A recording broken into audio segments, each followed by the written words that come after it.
Determinants of performance. Determinants എന്ന് പറഞ്ഞാൽ പെർഫോമൻസിനെ നിർണ്ണയിക്കുന്ന ഫാക്ടേഴ്സ് എന്തൊക്കെയാണ്? The determinants of factors are declarative knowledge, procedural knowledge, and motivation. Declarative knowledge is information about facts and things, including information regarding given tasks, requirements, principles, and goals. ഏതൊരു ജോലിയും ചെയ്യണമെന്നുണ്ടെങ്കിൽ ആ ജോലിയുമായി സംബന്ധിക്കുന്ന ചില വസ്തുതകൾ, ആ ജോലിയിൽ എന്തെല്ലാം കാര്യങ്ങളാണ് വേണ്ടുന്നത്, അതുപോലെ ആ ജോലിക്ക് ബേസായിട്ട് നിൽക്കുന്ന ചില പ്രിൻസിപ്പിൾസ് ഉണ്ട്, അതുപോലെ ആ ജോലിക്കൊരു ലക്ഷ്യമുണ്ട്. ഇതെല്ലാം തന്നെയും ആ ജോലി ചെയ്യുന്ന എംപ്ലോയീസ് മനസ്സിലാക്കിയിരിക്കണം. അപ്പോൾ ഡിക്ലറേറ്റീവ് നോളജ് എന്ന് പറഞ്ഞാൽ അതാണ്. ഒരു ടാസ്ക് ഒരു എംപ്ലോയി ഏൽപ്പിച്ചു കഴിഞ്ഞാൽ ആ ടാസ്കിനെ കുറിച്ചുള്ള മുഴുവൻ വസ്തുതകൾ, ആ ടാസ്ക് ചെയ്യുവാൻ വേണ്ടിയിട്ട് ആവശ്യമായിട്ടുള്ള റിക്വയർമെൻറ്റ്സ്, ആ ഒരു ടാസ്ക് ചെയ്യുന്നതിന് വേണ്ടിയിട്ട് ബേസായിട്ടുള്ള പ്രിൻസിപ്പിൾസ്, ഇനി ആ ജോലിയുടെ ലക്ഷ്യം, ഇതെല്ലാം ഒരു എംപ്ലോയിക്ക് അറിയാമെങ്കിൽ ആ എംപ്ലോയിക്ക് ഡിക്ലറേറ്റീവ് നോളജ് ഉണ്ടെന്ന് പറയാം. അടുത്തതായി procedural knowledge. Procedural knowledge is a combination of knowing what to do and how to do it and includes cognitive, physical, perceptual, motor and interpersonal skills. അപ്പോൾ ഡിക്ലറേറ്റീവ് നോളജ് എന്ന് പറഞ്ഞാൽ ആ ജോലിയെ സംബന്ധിച്ചിടത്തോളം മുഴുവൻ വസ്തുതകളാണ്. പ്രൊസീജിയർ നോളജ് എന്ന് പറഞ്ഞാൽ വാട്ട് ടു ഡു, ആ ജോലിയിൽ എന്താണ് ചെയ്യേണ്ടുന്നത്, ഹൗ ടു ഡു, എങ്ങനെയാണ് ജോലി ചെയ്യേണ്ടുന്നത്, ഇനി മറ്റെന്തെല്ലാം കാര്യങ്ങളാണ്. It includes cognitive, physical, perceptual, motor and interpersonal skills. Cognitive skill എന്ന് പറഞ്ഞാൽ ഏതൊരു ജോലിയും ചെയ്യുന്നതിന് ബുദ്ധിപരമായിട്ടുള്ള ഒരു സ്കിൽ ഉണ്ടായിരിക്കണം.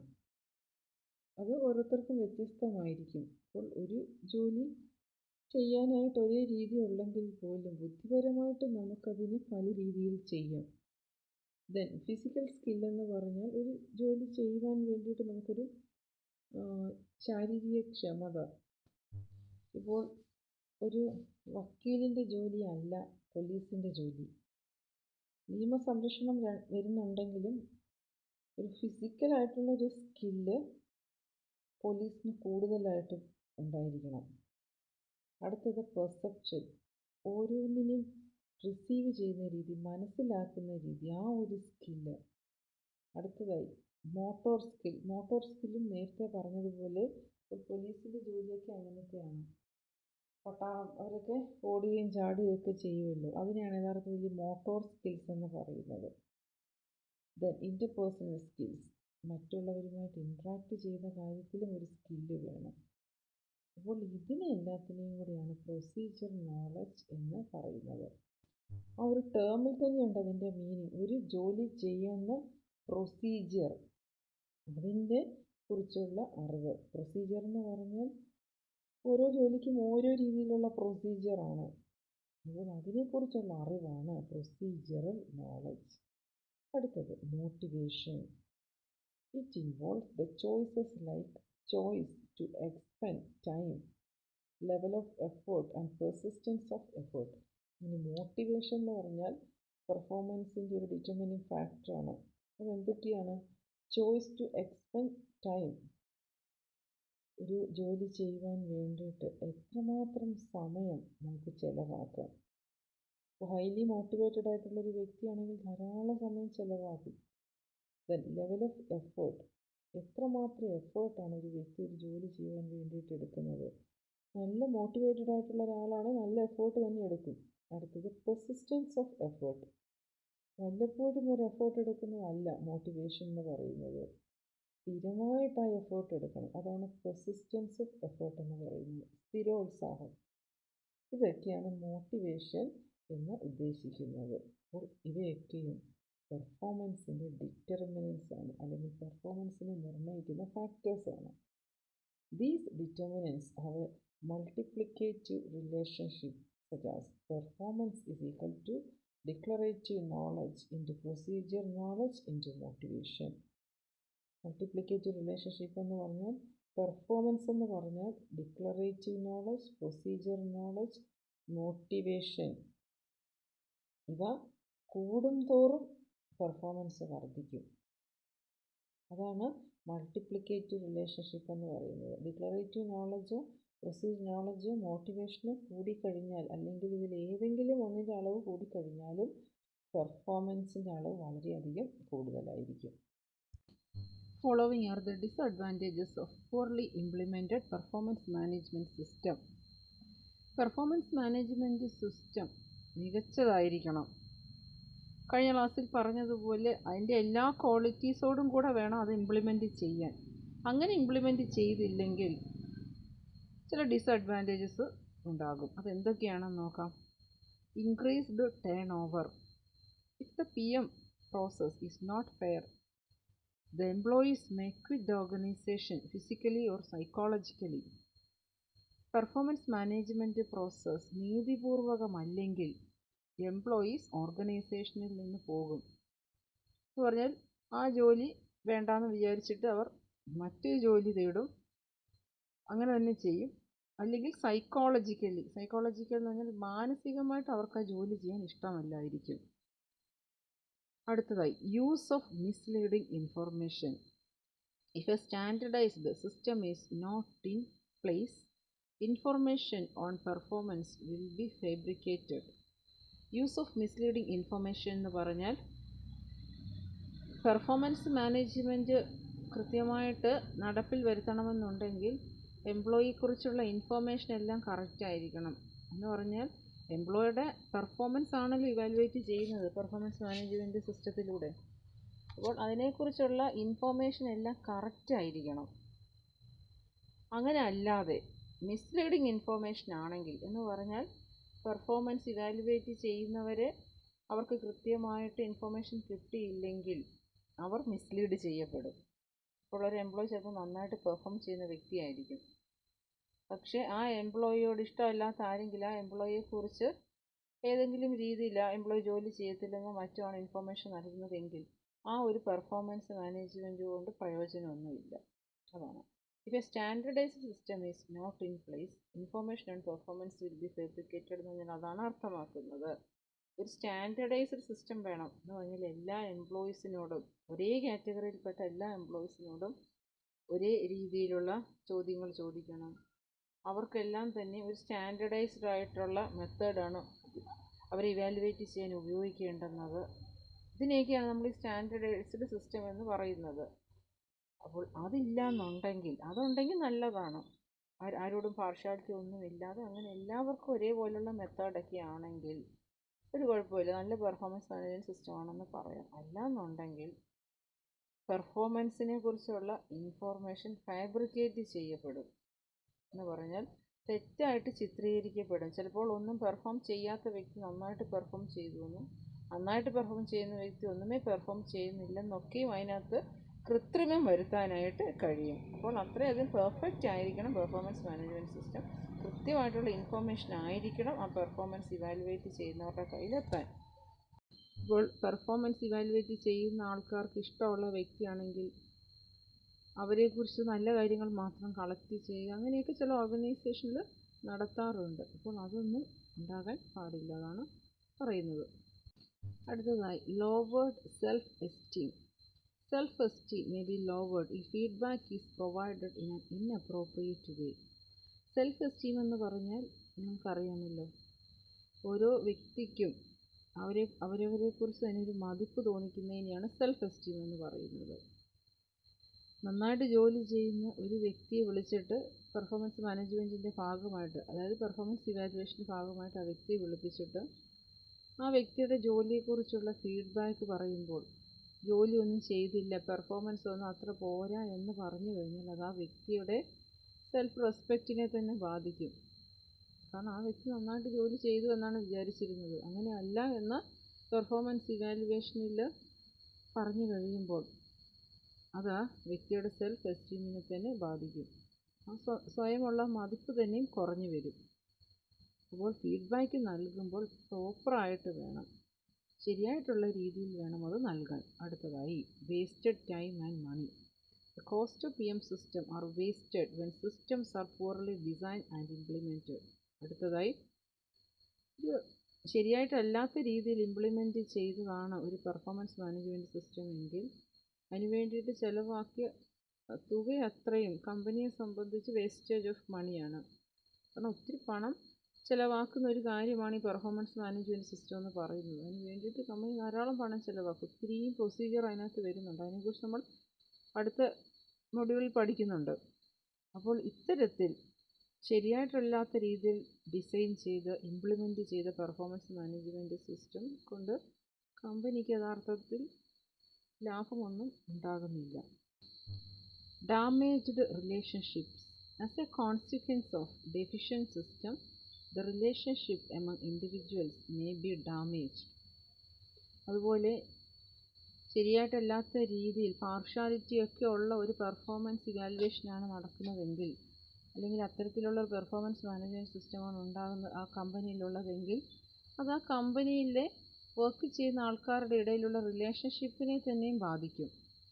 കാരണം ചിലരോട് കൂടുതലായിട്ടെന്ന് വെച്ചാൽ പെർഫോമൻസ് ഇവാലുവേഷൻ്റെ സമയത്ത് അവരോട് പാർഷ്യാലിറ്റി കാണിക്കുക, അവർക്ക് കൂടുതൽ സ്കോർ നൽകുക, മാർക്ക് നൽകുക, നന്നായിട്ട് പെർഫോം ചെയ്തവർക്ക് അങ്ങനെ ചെയ്യാതിരിക്കുക, ഇതൊക്കെ അവർക്കിടയിൽ തന്നെ ഒരു പ്രശ്നം ഉണ്ടാകുവാൻ കാരണമാകും. അടുത്തതായി decreased motivation to perform. Decreased motivation to perform എന്ന് പറഞ്ഞാൽ motivation may be lowered if PM system is not proper. Performance management system proper അല്ല എന്നുണ്ടെങ്കിൽ എംപ്ലോയീസിൻ്റെ മോട്ടിവേഷനും കുറയും. ജോലി ചെയ്യണം എന്നവർ വളരെയധികം മോട്ടിവേറ്റഡ് ആണെങ്കിൽ അവരുടെ പെർഫോമൻസിന് യാതൊരു ഇമ്പോർട്ടൻസും കൊടുക്കുന്നില്ല എന്നുണ്ടെങ്കിൽ പിന്നെ അവർ അത്രത്തോളം മോട്ടിവേറ്റഡ് ആവുകയില്ല. Employee job dissatisfaction.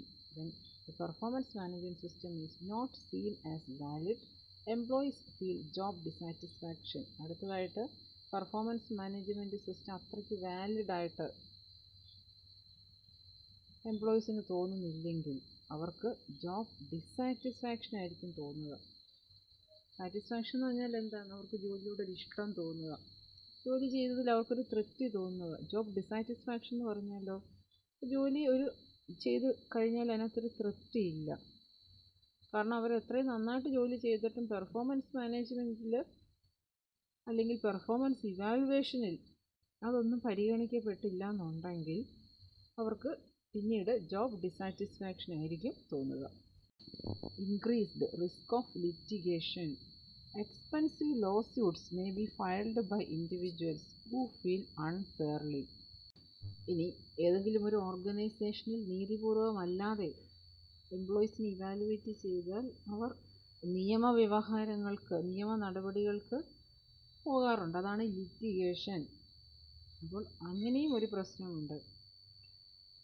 അടുത്തതായി emerging biases. Personal values are likely to replace organizational standards. Emerging biases എന്ന് പറഞ്ഞാൽ പാർഷ്യാലിറ്റി കാണിക്കുക. അങ്ങനെ പാർഷ്യാലിറ്റി എന്ന് പറഞ്ഞാൽ അത് വ്യക്തിപരമായിട്ടുള്ള മൂല്യങ്ങൾക്കനുസരിച്ചിട്ടുള്ളതല്ല. അപ്പോൾ ഇവിടെ പേഴ്സണൽ വാല്യൂസ് എന്ന് പറഞ്ഞാൽ വ്യക്തിപരമായിട്ടുള്ള മൂല്യങ്ങളൊക്കെ മാറ്റിയിട്ട് ഓർഗനൈസേഷനിൽ ഫോളോ ചെയ്യുന്ന സ്റ്റാൻഡേർഡ്സ് അനുസരിച്ച് ആ പെർഫോമൻസ് ഇവാലുവേറ്റ് ചെയ്യുന്നവർക്ക് പോവേണ്ടതായിട്ട് വരും. അപ്പോൾ അവർക്ക് ചില മൂല്യങ്ങളുണ്ടായിരിക്കും. ഇപ്പോൾ അവരാഗ്രഹിക്കുന്നത് ഒരു പാർഷ്യാലിറ്റി ഇല്ലാതെ പെർഫോമൻസ് ഇവാലുവേറ്റ് ചെയ്യണമെന്നായിരിക്കും. പക്ഷേ ഓർഗനൈസേഷനിൽ ഇങ്ങനെ ഒരു പാർഷ്യാലിറ്റിയോടെ കൂടെയുള്ള പെർഫോമൻസ് മാനേജ്മെൻറ്റ് സിസ്റ്റം ആണെങ്കിൽ അവരുടെ പേഴ്സണൽ വാല്യൂസ്, അവരുടെ മൂല്യങ്ങൾ തന്നെ അവർക്ക് മാറ്റി വയ്ക്കേണ്ടതായിട്ട് വരും. അടുത്തതായി unclear rating system. Employees may not know how their ratings are generated and values are translated into rewards. ഓർഗനൈസേഷനിലെ പെർഫോമൻസ് ഇവാലുവേഷൻ്റെ അടിസ്ഥാനത്തിലാണ് എംപ്ലോയീസിന് റിവാർഡ്സ് ഒക്കെ തീരുമാനിക്കുന്നത്. റിവാർഡ്സ് എന്ന് വെച്ചാൽ പ്രതിഫലം, അതായത് അവരുടെ റെമ്യൂണറേഷൻ എന്ന് പറഞ്ഞാൽ സാലറി, മറ്റ് മോണിറ്ററി ബെനിഫിറ്റ്സ് ഒക്കെ, ബോണസ്, അത്തരം കാര്യങ്ങളൊക്കെ. അപ്പോൾ എംപ്ലോയീസിന് അറിയണം കൃത്യമായിട്ട് അവർ ഏത് രീതിയിലാണ് ഇവാലുവേറ്റ് ചെയ്തതെന്ന്. റേറ്റിംഗ് എന്ന് വെച്ചാൽ അതാണ് അവരെ എങ്ങനെയാണ് വിലയിരുത്തിയതെന്ന്. അതറിഞ്ഞെങ്കിൽ മാത്രമേ അവരുടെ ഈ പറഞ്ഞ അസസ്മെൻറ്റ് അവരുടെ റിവാർഡ്സിനെ എങ്ങനെ ബാധിക്കും എന്ന് മനസ്സിലാക്കാൻ പറ്റുകയുള്ളൂ. അതാണ് ratings are generated and values are translated into rewards. Performance ഇവാലുവേഷനിൽ അവർക്ക് കിട്ടുന്ന സ്കോറ് അത് പിന്നീട് അവരുടെ റിവാർഡ്സ് ആയിട്ട് മാറുകയാണ്. അതനുസരിച്ചിട്ടായിരിക്കും പിന്നീട് അവർക്ക് പ്രതിഫലം നൽകുന്നത്. അപ്പോൾ അവർക്ക് തന്നെ അറിയത്തില്ല അവരെ എങ്ങനെയാണ് ഇവാലുവേറ്റ് ചെയ്തതെന്ന്. അങ്ങനെ ഇരിക്കുമ്പോൾ ആ ഇവാലുവേഷനിൻ്റെ അടിസ്ഥാനത്തിൽ എത്രമാത്രമാണ് അവരുടെ സാലറി വർധനവ്, എത്രമാത്രമാണ് അവർക്ക് റെമ്യൂണറേഷൻ കിട്ടുക എന്ന് അവർക്ക് മനസ്സിലാവത്തില്ല. പക്ഷെ അവരെ ഇവാലുവേറ്റ് എങ്ങനെയാണെന്ന് അവർക്ക് അറിയാമെങ്കിൽ, എംപ്ലോയീസിനെ അറിയാമെങ്കിൽ അവർക്ക് കൃത്യമായിട്ട് പറയാനും മനസ്സിലാക്കാനും സാധിക്കും.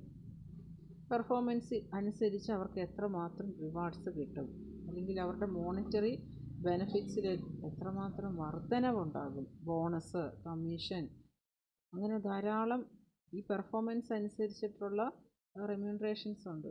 അതിനകത്തൊക്കെ എത്രമാത്രം വർധനവ് ഉണ്ടാകും, അല്ലെങ്കിൽ എന്തൊക്കെ ഇനി അവർക്ക് ലഭ്യമാകും റിവാർഡ്സായിട്ട്, ഇതൊക്കെ അവർക്ക് മനസ്സിലാക്കാനായിട്ട് സാധിക്കും. പക്ഷേ ഇതൊന്നും അവർക്ക് അറിയത്തില്ല എന്നുണ്ടെങ്കിൽ, അവരെങ്ങനെയാണ് ഇവാലുവേറ്റ് ചെയ്തതെന്ന് അവർക്ക് അറിയത്തില്ല എന്നുണ്ടെങ്കിൽ അവർക്ക് കിട്ടുന്ന റിവാർഡ്സിനെ കുറിച്ചും അവർക്ക് മനസ്സിലാക്കാനായിട്ട് സാധിക്കത്തില്ല. അതും പുവർലി ഇംപ്ലിമെൻറ്റഡ് പെർഫോമൻസ് മാനേജ്മെൻറ്റ് സിസ്റ്റത്തിൻ്റെ ഒരു ഡിസഡ്വാൻറ്റേജ് ആയിട്ടാണ് കരുതപ്പെടുന്നത്. What is human resource? ഇത് പ്രീവിയസ് ഇയർ ക്വസ്റ്റ്യൻ പേപ്പറിൽ ചോദിച്ചിട്ടുള്ളൊരു ചോദ്യമാണ്. എന്താണ് ഹ്യൂമൻ റിസോഴ്സ് എന്ന്? Human resources are the people who make up the workforce of an organization, business sector or economy. Human resources എന്ന് പറഞ്ഞാൽ ഒരു ഓർഗനൈസേഷനിലോ ബിസിനസ് സെക്ടറിലോ അല്ലെങ്കിൽ ഏതൊരു രാജ്യത്തിൻ്റെ ഇക്കണോമിയുടെ ഭാഗമായിട്ട് നിൽക്കുന്ന ഏതൊരു ഓർഗനൈസേഷനിലും വർക്ക് ചെയ്യുന്ന ആൾക്കാരെയാണ് ഹ്യൂമൻ റിസോഴ്സ് എന്ന് പറയുന്നത്. Distinguish performance and potential. Performance refers to doing various tasks that have been assigned to individuals. Performance എന്ന് പറഞ്ഞാൽ ഇപ്പോൾ ഓരോരോ എംപ്ലോയീസിനെ ഓരോ ജോലി ഏൽപ്പിക്കും, അവരത് എത്ര ഭംഗിയായിട്ട് ചെയ്യുന്നു എന്നതാണ് performance. Performance can be promoted when more task are given. ഒരു വ്യക്തിയുടെ പെർഫോമൻസിന് നമുക്ക് പ്രൊമോട്ട് ചെയ്യാൻ പറ്റും ആ വ്യക്തിക്ക് ധാരാളം ടാസ്കുകൾ നൽകുകയാണെങ്കിൽ. High performance does not guarantee high potential. നന്നായിട്ട് പെർഫോം ചെയ്യുന്ന ഒരു വ്യക്തിക്ക് നല്ല പൊട്ടൻഷ്യൽ ഉണ്ട് എന്ന് പറയാൻ പറ്റില്ല. Performance is all about now. ഇപ്പോൾ എന്താണോ ചെയ്യുന്നത് അതിൻ്റെ അടിസ്ഥാനത്തിലാണ് പെർഫോമൻസിനെ വിലയിരുത്തുന്നത്, അല്ലെങ്കിൽ അതാണ് പെർഫോമൻസ് എന്ന് പറയുന്നത്. Potential refers to the capabilities of an individual that can be developed. Potential എന്ന് പറഞ്ഞാൽ ഒരു വ്യക്തിയിൽ ഡെവലപ്പ് ചെയ്യാൻ കഴിയുന്ന കഴിവുകളാണ്. അതാണ് ആ വ്യക്തിയുടെ പൊട്ടൻഷ്യൽ എന്ന് പറയുന്നത്. ആ കഴിവുകളെ വികസിപ്പിച്ചെടുക്കുവാൻ കഴിയും. Potential can be improved through practices. പലതരത്തിലുള്ള ട്രെയിനിങ്, പ്രാക്ടീസസ് ഒക്കെ നൽകി പൊട്ടൻഷ്യൽ വർദ്ധിപ്പിക്കുവാൻ കഴിയും. High potential guarantees high performance. High potential ഉണ്ടെന്ന് പറഞ്ഞാൽ അതിൻ്റെ അർത്ഥം ആ വ്യക്തിക്ക് നന്നായിട്ട് പെർഫോം ചെയ്യാൻ കഴിയുമെന്നാണ്. Potential is about performance in future. Performance എന്ന് പറഞ്ഞാൽ അതാത് സമയത്ത് ചെയ്യുന്നതെന്തോ അതിനെയാണ് പെർഫോമൻസ് എന്ന് പറയുന്നത്. പക്ഷെ പൊട്ടൻഷ്യൽ അങ്ങനെയല്ല, ഭാവിയിലും ആ വ്യക്തി എങ്ങനെയാണ് പെർഫോം ചെയ്യുന്നത് അതാണ് ആ വ്യക്തിയുടെ പൊട്ടൻഷ്യൽ എന്ന് പറഞ്ഞാൽ. ഹൈലി പൊട്ടൻഷ്യൽ ആയിട്ടുള്ള ഒരു വ്യക്തി എപ്പോഴാണെങ്കിലും ആ ജോലി നന്നായിട്ട് ചെയ്യും. അതാണ് പെർഫോമൻസും പൊട്ടൻഷ്യലും തമ്മിലുള്ള ഡിഫറൻസ്.